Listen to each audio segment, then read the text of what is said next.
You got to get through it. And if it's inconvenient, too bad.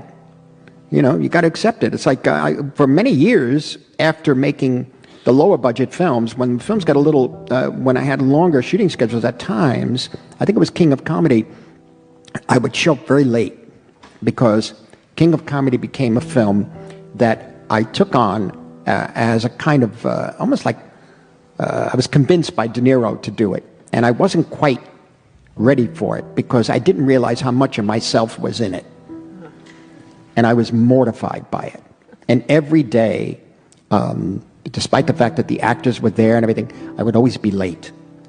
Yeah. How late? Oh, a couple of days. I wasn't feeling well. And, no, this was a serious kind of, I could not bring myself to deal with these characters. And De Niro was fine, Diane Abbott, Sandra Bernhard, Lewis was fine, Jerry Lewis. But I began to realize that ultimately, and it took about 90 some odd days shooting, and it was grueling for me because I didn't know how else to go through it except to live through Rupert and Jerry, and some of Sandra Bernhard too, Masha.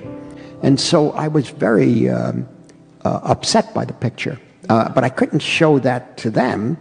I was trying to keep my spirits up and that sort of thing, but it was a very disturbing film for me to make. I think part of that had to do with my own fantasies of what imagined lives would be, the imagined life of the celebrity, and then the truth of the celebrity life that Jerry reflects, the humor and the nastiness of it, which is, later on, Jerry Lewis, Don Rickles, you get all of that in there. That one has to, deal with that humor comes out of very often other people's problems, and so one has to not shy away from that. One has to understand that. Ultimately, I realized after the making of that film that I better be on time from now on, because when I get there, I still have to go through it. You still got to do the day, and you got to do the week, and then you got to do the month, and then you got to make the film.